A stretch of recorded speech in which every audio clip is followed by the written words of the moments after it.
Good morning, good afternoon, and good evening. We are so glad that you are able to join us back here at Touching the Stove. Today's episode is going to be a little scandalous, so I hope that you have your tea or your coffee ready because we are going to deliver some piping hot takes. Here at Touching the Stove, we use communication theories and social theories to unmask and to dabble into social issues and contemporary issues. I am your darling of a host, Desiree Anani, and I am joined by my debonair co-host, Mr. Amadou C. Yes, thank you for that lovely introduction. You mentioned a scandalous episode today. Wow, I'm excited to see what we're going to talk about today. But before we get started, let's do a quick recap on 2 weeks ago's episode. Talked to you all about something that is not new to us, but tried and true to us.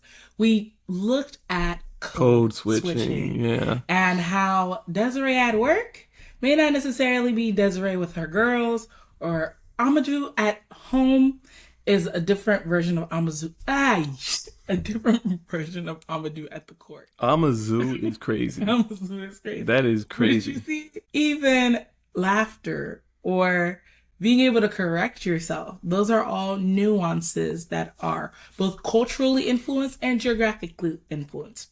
So that episode gave us an opportunity to look at how different generations communicate and also how our multiple identities come into question when we're interacting and engaging with others. Furthermore, how we strategically use code switching to engage and get the things that we want. Code switching is a tool, it is a survival tactic, and it is a means to mess with the minds of others. Use this information wisely, young ones. All right, so now that we've gotten the recap out of the way, let's tell you why we're here today. Let's look at the complex dynamics of fake friends, personal haters, and temporal capital irresponsibility, i.e. wasting time. Today, we're going to talk about signs of fake friendships and the impact that they have on both our mental and our emotional well-being. We're also going to talk about toxicness and how we can recognize ways to be more intentional about our time so that we can empower ourselves to live healthy, happy, whole, and more fulfilled lives. Very often, I'm pretty sure you all have heard that relationships and friendships are transactional, honestly. Oh. They can Tell me more. Transactional. Can be perceived as, you scratch my back, I scratch yours. listen, take care of me, I take care of you. I often say that there is money in transactions, but there's wealth in relationships. You do often say that. I do say that. You say that every day. That being said, we're looking at social exchange theory, which suggests that individuals engage in relationships based on the expectations of rewards and cost. It highlights the transactional nature of relationships and evaluates the balance of authenticity within those different dynamics. So essentially, why are we friends? Why do you associate with the people that you associate with? And do you actually really like them? Or are you secretly a silent hater? Ooh. Oh, so wait, we're friends. Are you secretly a silent hater, Desiree, to me? Sometimes. Okay, well, at least you're honest. At least you're honest. We are friends. And the thing is, when I silently hate, or if I silently hating sounds so insane. I mean, quiet quitting is also a thing. We can talk about that next episode. But what I'm saying is, let's say that we're both, okay, you have height over me. I will never. Literal height? Literal. Okay, yeah. Yeah, 6'1". We're not, I can't even compete I can't even stand in the Desi is 5 foot nothing with the smallest little feet you will ever see. Leave me alone. He just mad because he can't shop in the kids section. Wait. Don't know why I would want to. There ain't no R. Kelly over here. I'm about to say.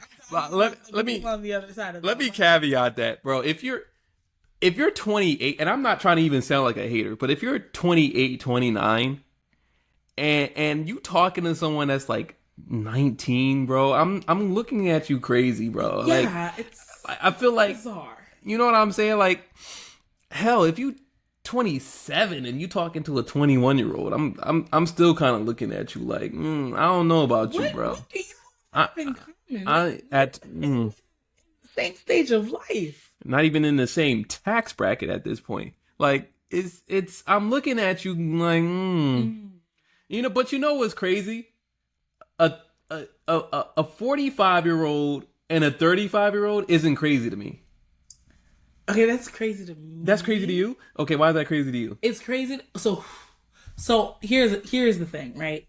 Let's look at the nuances and the cost analysis of that relationship. Right. So if we're applying social exchange theory, if I am 25 and I am looking for security, stability, financial independence, because if I said 35. No. Oh, okay. Oh, 35. I said 35 with a 45. Oh, no, that makes sense. Oh, okay. See, that's what I was saying. 25 and 45. No, 25 and 45. Well, it also depends on the dynamic. Is this a 45-year-old male? Because you're sick. But if this is a 45-year-old woman, she lonely. You see what I'm? You see? No. If it's a 45-year-old male with a 25-year-old woman, that man is sick. But okay, if it's a woman, though, I'm tempted to say she's just lonely. Okay, so she needs a little tenderoni. I'm screaming. So we're looking again at the rewards and the cost here. That relationship works out because so there was a court case that's been going viral, right? And the lady was like 65, but Mama looked like she was 40, and the gentleman he was 23. Ooh. So she was he's nasty for that. He's nasty. That's a nasty man. No, but because they were in court and it was one of those. Why were they in court? Because she owed him money or something. She owed him money. Yeah. And he sued her. Yeah. She told him to pay for something. I think it was like maintenance on a car. And then they broke up. And then she was like, well, you did that while we were together and we're not together no more. But I'm just like, it's giving scandal. It's giving swindle and scheme. Okay, so not to be a party pooper, but what does that have to do with silent hating, as you called it? Silent hating. Well, for the gentleman in question, he ain't have to bring her on national television and embarrass her like that. Yeah. What was the point? Now he's a hater for that. Like, she probably still continues to like younger men. Yeah. But now, if I'm a younger guy, I'm like, oh, she be fighting people on TV. Nah, like she not. If my objective was to be with somebody that was mature, that was established, that I can look up to, that has a reputation, that is completely gone and out the window. Okay, so social learning theory then, as it relates to silently hating. The question I propose to you is hating a learned behavior or an intrinsic one? Do you learn to hate? I think it's both. Okay. So unpack that. So let's take. I'm gonna shift a little bit, and I'm gonna tap into our West African heritage right quick. Why is it that certain countries are feuding? Like, what are we feuding for? Like, why? Like Nigeria and Ghana. No, really. Like, what is the real reason that over rice and soccer? Rice and soccer. Rice and soccer. Rice that objectively is not. Is neither of y'all. That's Senegal. That's us. Correct. That's us. We did that. I'm going to go on the record, and I might get a lot of hate for this, but listen. Jollof rice is neither Nigeria's or Ghana's. It originated in that Senegal-Gambia area, and everybody else just took it and made it a remix. Y'all love the remix so much, but you have to respect the original. Correct. And you know what's crazy? I've had Nigerian jollof. I've had Ghanaian jollof. And I've had Togolese jollof. And I will say, outside of Senegal, believe it or not, it's Togo that gets it the most correct. It's Togo. Like in my opinion, I think Togolese jollof. Because they call it Rio Gras, so the francophone, yeah. Right. Yeah. So look, there it is. Y'all can be mad all y'all want, but Deuce said Togo did it right. So. Well, I mean, outside of... No, I know. Okay. Senegal had it. Look, Senegal coming first. But the thing is, you see Togo not even trying to sit at the table. Togo got bigger fish to fry, but they're squeezed right in between Ghana and Benin. They share a border. It's nasty over there for them. One of my countries. But again, let's bring it back to the topic at hand. So fake friends. Why is it that you have somebody within your circle that whenever they do well, you're willing to celebrate them. You're willing to encourage them. You're willing to support them. However, when it's your turn, there's silence and there's no applause. Or, for those of you that are in happy and healthy relationships, do not dare tell your disgruntled friend that you had an issue with. She said your single bitter friend. No, I didn't say all that. She said your single bitter friend. Why are you telling your single bitter friend? And she probably a little plus size. Hell, we love curvy women. Single bitter plus size. Breath stink a little bit. Not like crazy, but like it's a little slight odor. A little slight odor. You know she can't fit that dress she got on. She looks crazy in it. You know, why are you boo loving? Like a whole hater now. Yeah. Now the question is, did I learn this behavior? Or is this intrinsic to my personality, to my character? I think that society taught us to hate. Oh, okay. So like, where can I have learned this? No, is there like a school book for it? No. So think about it, right? Growing up, what was a pop icon, like, or a film or something that like a lot of us know? Mean Girls. Like, why were we sitting here celebrating people being malicious? Regina George was an awful person. I agree. Like, I mean, she had a couple of redeeming qualities. So your statement then is your thesis, if you will, is we are taught to be haters. No. We are conditioned, not taught. We are because here's the difference between taught and conditioned. Taught is you were given the instructions and you willingly learned. Like, I learned it. Conditions is you were given the conditions and you didn't have a choice whether or not you learned. Okay, so based off of the media that we consume and the way society is set up, correct, we are conditioned intrinsically to be haters. Yes. And this conditioning extends itself inside our friendships. And we're not talking like sports and other stuff where it's like, okay, it's okay to be a hater. There's like, friendly competition. Correct. Cowboys are not your savior. They're not America's team. I wanted to hurt. I am a hater. You are a hater. Yes. That is one team I cannot stand. Whenever I see the Cowboys fail, I rejoice. It brings me joy to see them lose. Okay, let's leave the Cowboy fans alone. I'm sure they also are wonderful people. No. Have you met... Have you met... Fans? Who? Eagle fans? I'll take an Eagles fan Sorry, let's continue. I can reflect back on some of my personal relationships, right? And there is often a conversation of how do you pick the people that you choose to surround yourself with? Who do you choose to share your space with, your energy, time, and XYZ? Right. We're at the age where we're choosing our family now. We're choosing our family. Like, a lot of us are in that stage, yeah. Will be my future children's auntie and uncle. Like, that's that they don't know. Like I grew up with my parents' friends being my aunt and uncle, so much so that I'm like, is so and so actually family? Because I don't even know anymore. Correct. You've been around for 20 plus years. At this point, I talk to you more than I talk to some people that are really blood. Love everybody though. So when it comes to those nuances in those relationships, we really have to take into account, are we friends because we are geographically like close to each other? Are we friends because we share common interests? Are we friends because we grew up together? Why do we choose to continue this relationship? Okay, so I think that question has to come from within, right?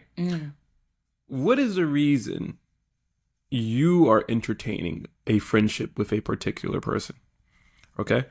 We all have, not to bring in another theory, but just real quick, self-interest theory, the theory that implies that everything we do is in the pursuit of self-interest, even charity. If we give to charity, it's because it makes us feel good, or we might have an obligation to God, whatever the case is. Everything we do is in the pursuit of our own self-interest, literally everything. If we subscribe to that theory, then you're no better than the silent haters because you're in it for X, Y, and Z purpose. You might be in it for, in your mind, good intentions. You might say, hey, I want to be your friend because I find you entertaining. And that might just be it.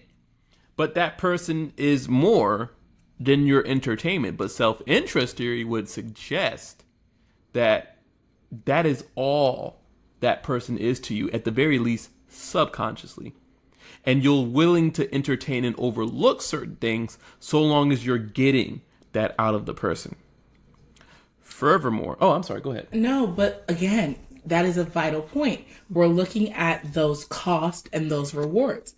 Let's scale it back just a little bit. You know, you got your friend that is there to be a soundboard, supportive, shows up, your personal cheerleader.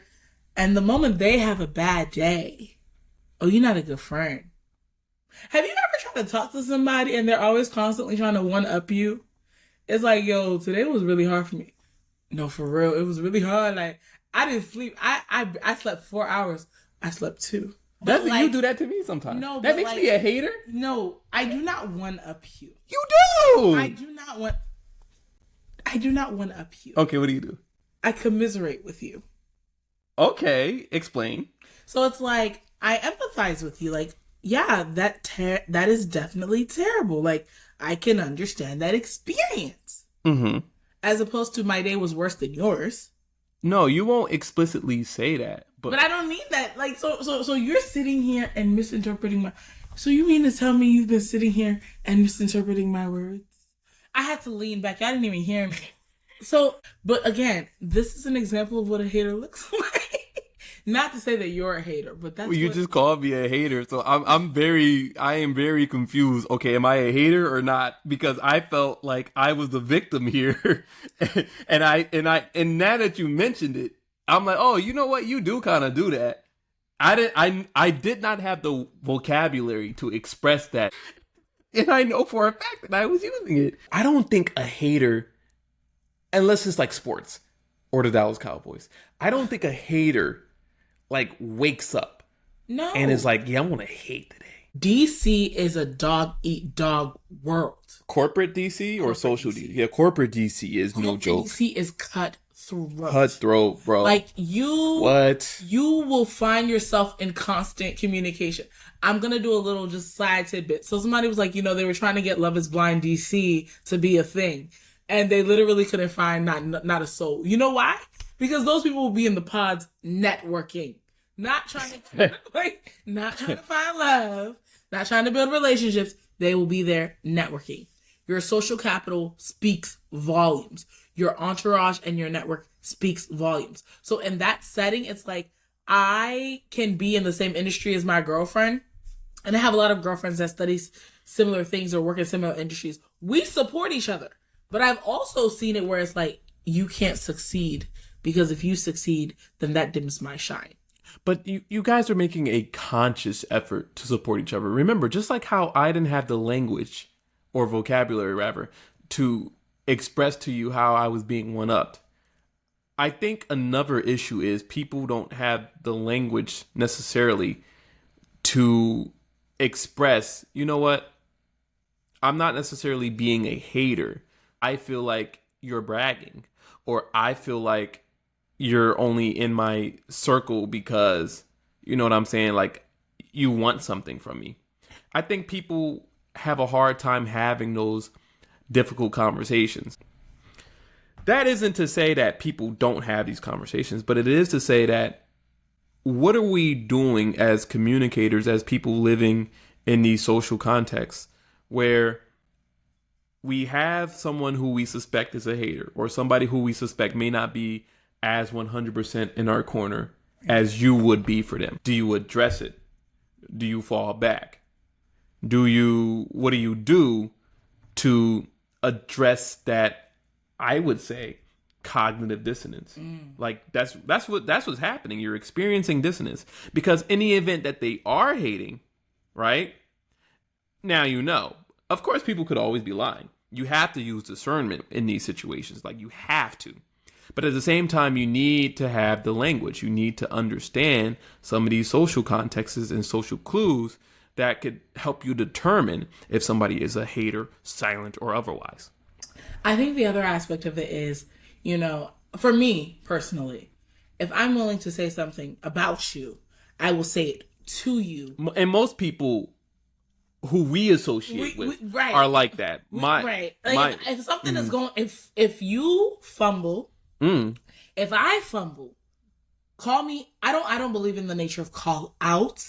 I believe in the nature of call in. So what that means is outside, united front, in the back, D, like, what was going to do that thing that you did.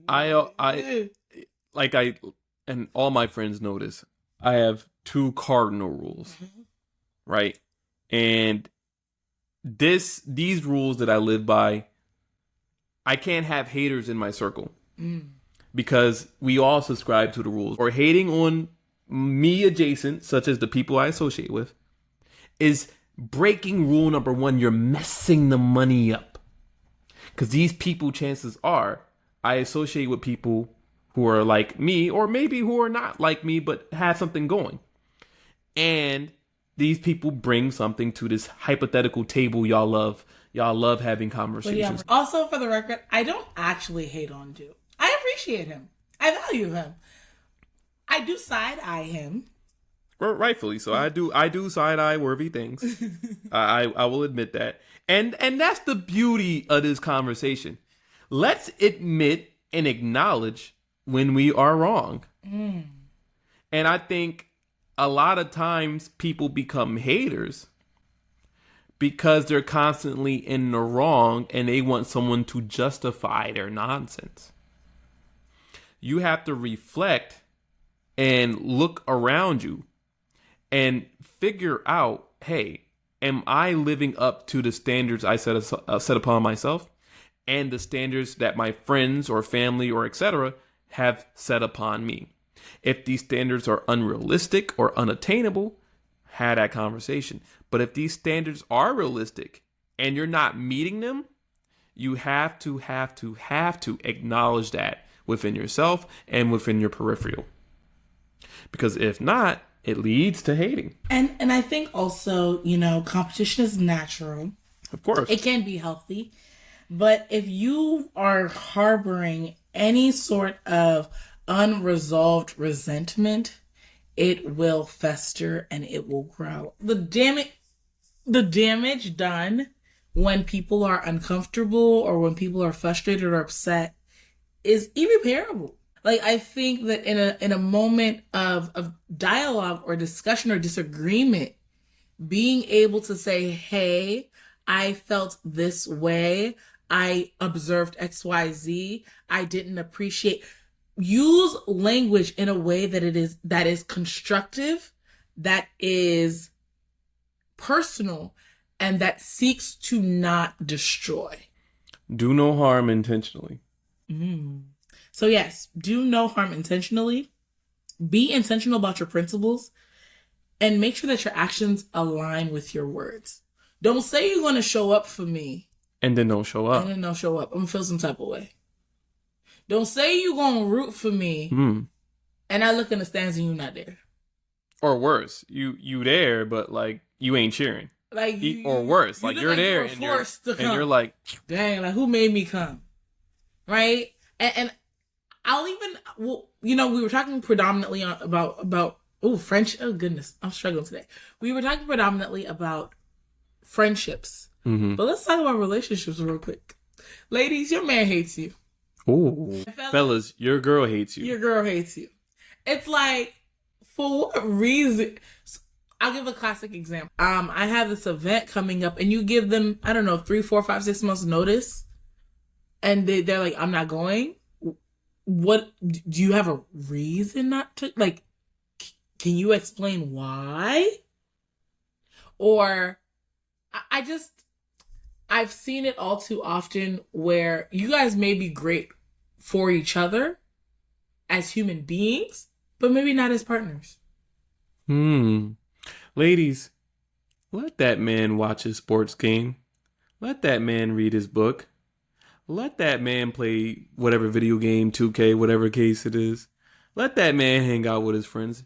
Not every waking moment of his existence has to be spent with you. Do you mean that he doesn't breathe for me? I wish you all saw the look that dude just gave me. He looked at me in utter disgust. It was very vile. A man will do what a man wants to do. Regardless. I believe that. And the only advice I can give you, sis, get out that man's way. Mm-hmm. Or he'll move you out of his way. Or he'll move you. One or the other. Yes, you actually... I'll take something as simple as taking out the trash. Like, first of all, that's a man's job. I don't care. That's a man's job. Okay. Okay. Like, yo, baby, can you take out the trash? Like, whoa. Who's asking me? I'm at, like, your girl's at, like, yo, baby. You don't even have to ask. That's my job. Some of these... But why are you asking? Shut up. Like, I'll do it. No. Go ahead. Like, babe, can you take out the trash? Yeah, I do it. Go and come back. Day 1, day 2, I'm gonna just do it myself. No, wait a minute. Wait a minute. When is trash day? And when did you ask? Like, you mean to tell me... Why am I asking you to take out the trash? That's a good question. If you know I'm going to do it, why are you asking? I know you're going to do it. Oh, you're saying dudes is out here not taking out the trash? Honestly, man, when y'all women, women, y'all are in hell. Whoa. It's bad. I'm sorry. I mean, but there's exceptions to the rules, of course. But again, and then why you always nagging? Why you always in But my then, ear? then that gets into a conversation of gender normativity and like, what But do you want me to cook and clean? I want that. That's what I would prefer. But like, that's what I'm saying. So wait a minute. If he's not doing the bare minimum, then he hates you. Correct. He's a hater. If she's not doing the bare minimum that you require of her in order to be in a relationship with you, let me be clear. Whatever it is that she, and if you gotta have terms of engagement. Listen, if you want to be in a relationship with me, this is what I need. What do you do when you feel like you have a hater in your life? Or have you had an experience where someone was hating on you and you addressed that? Talk to us. Let me know from your unique perspective. I will frame it this way. In my personal relationships, I lead with love, right? I want to show up. I want to be involved. I want to be invested. And the expectation for me or anyone that I associate with is that is reciprocated. Now, if I feel like I am overcompensating, red flag. If I feel like I am asking for things that should be a given, red flag. And if I also feel as though we're probably not aligned, red flag. So what does that do? Where does that leave us? Over the course of the last 6 years, I found myself having conversations and saying, hey, I value you. I appreciate you. But I don't think that you're showing up for me the way that I show up for you. Or maybe my proximity to you, I put you on a higher scale in my life than you put me in yours. And so if I'm calling you a close friend or if I'm calling you family and you're not operating in that capacity, then maybe we shouldn't be tier 1. I have tiers in no worse feeling than that. You're giving 110 and they're like, they don't even remember your birthday. Ooh, forgetting your birthday. We not friends, right? And because I'm extra about, show up for people in the way that that they care to be showed for. Like birthdays are a big deal, or like if somebody's doing an event, if you're not gonna come, be like, yo, I hope that the event goes. It's not that hard to be like, I hope that it goes well, or like, I definitely want to catch up later and hear all about it. This happened to one of my best friends. She had a birthday party. She spent months planning it. And then like 2 weeks before, or like the week before, people were like, they came with the oops and the ops. Like, oh, I can't come anymore. Oh, bloody blah, bloody blah. Or, oh, sorry, kisses, hugs, wish I was there. And so it ended up being like me and like maybe out of like 20 people that were supposed to come, she only had 5. I'm gonna pull up. I'm gonna celebrate you. I'm gonna show out. And then when I saw that, like, you know, it was only me and like 4 other people, including her, you know, my heart broke. I was like, no, like, this ain't right. And, you know, I had to invite some of my friends so we could show out and celebrate this girl. Yes. Yeah. And they didn't even know her from a can of paint. And in that moment, they celebrated her more. They didn't know her from a can of paint. In that moment, they celebrated her more than her friends did in the last 5 years of her knowing them. Yeah. I mean, I think that, again, we often calculate, you know, relationships and things based on... I am not a person that calculates relationships based on time. I can meet somebody tomorrow and we will click and it will be like, y'all know each other? Absolutely not. But no, versus somebody that's been there from jump, and I'm just like, why are you still here? Like, you don't even, like, why are you here? Yeah, and growing apart isn't a bad thing. It doesn't make one a hater. No. But it's the intention to discredit or not give a person their flowers, or not acknowledge their humanity, or not acknowledge them as a person, and not showing out for them is what, in my opinion, makes you a hater. And a lot of those things aren't verbal. A lot of those things are just actions or lack thereof. And when you are becoming the person who you'll end up being for the rest of your life, having that discernment and cutting people out of your life who aren't serving the person that you are becoming does not make you a hater.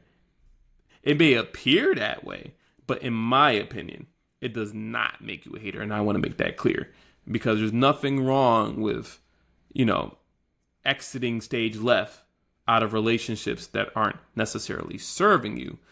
But what makes you a hater is then talking down about that person, right, or discrediting that person, or doing something along those lines that would otherwise be unnecessary, especially when a conversation wasn't had. And I'll even, you know, look at the other side of the coin, right? So there are people, you know, that you may have been very close to at one particular stage of life, and now you may not be as close.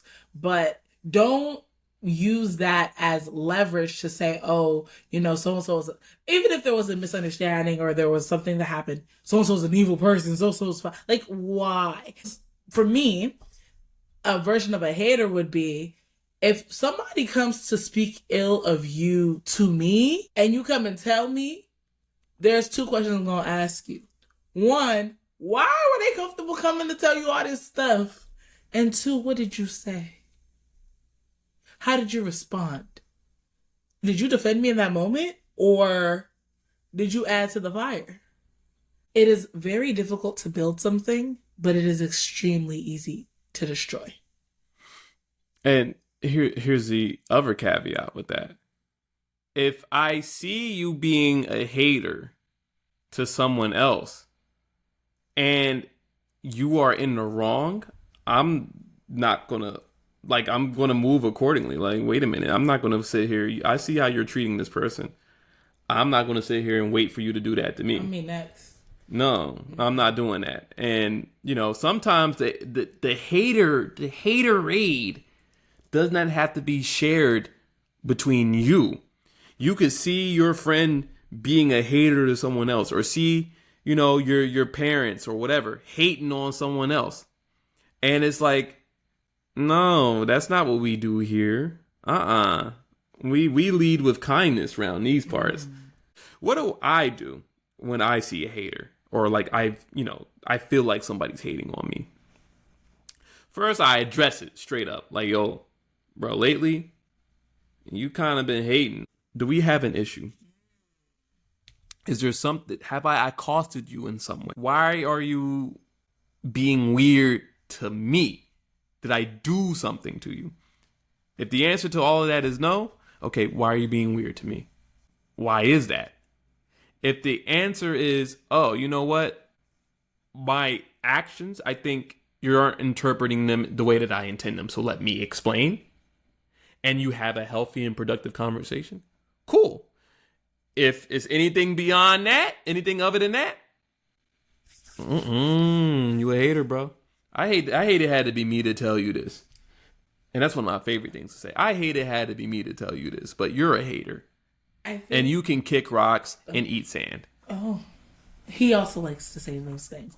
But I think that, again, as adults, as people that are coming into, better versions of ourselves, we have a responsibility to be very intentional about how we spend our time, how we communicate, how we make decisions, and how we perceive the actions of others. Like I said, you told me you down for me and you willing to ride, and I call you and you don't pick up and you never call back. What? And we friends? Like, again, I think that convenience is not the same as quality. Quantity, give me 10 solid good ones and I'm down. Like, I don't really, you don't need more than that. You give me 4 solid people, I'll take over this country in 10 days. I believe you. Like, you know what I'm saying? Like, let's recap. So today, we looked at the nuances and the intricate details of having fake friends, i.e. haters. Also, we looked at it we touched on it in a relationship capacity as well. I mean, we could also look at this in the context of, corporate DC or corporate wherever you live, because work also lets you know that people will hate. But at the end of the day, it's all about communication. It's all about clarity. It's all about establishing understanding and setting expectations. Your coworkers are some of the biggest haters you may ever encounter. And then you got to see and engage with these people every day. How do you deal with that? You get a new job. But in the event that you can't, you roll with the punches. You document your occasions of them hating. If it's so much as they looked at you crazy, document it. Because then you never know when that document, because they will one day, they're going to throw you under the bus. You have evidence, you have support, you have every screw up that they have. Don't say nothing, just document it. If you know you got a hating behind coworker, you document it. I know it's tedious. I know you don't feel like doing all that, especially not on the clock. But you take some time out your day, put it in your notes, do a little voice memo, say the time, date that it happened, and you move accordingly. Don't reciprocate that energy. Don't contribute to the toxic work environment, but just know your coworkers may be your biggest haters. Or, in my case, your biggest fans. Correct. So for my coworkers that are sitting in, I appreciate y'all. For my coworkers, y'all are not haters. Let me just acknowledge that. No, I love y'all, but I'm just saying, I know some of the people who listen to this podcast, y'all listen to us to drown out some of your coworkers. This is for y'all. We appreciate you. That being said, that is touching the stove. Thank you all so much for tuning in. Like I said, we are really big on engagement and interaction. I know that I like to see the messages. I like to see the questions. I like to see the emails. Or rather, we like to see the engagement. Thank you so much for being a part of this journey and for being a part of the conversation. And that is touching the stove.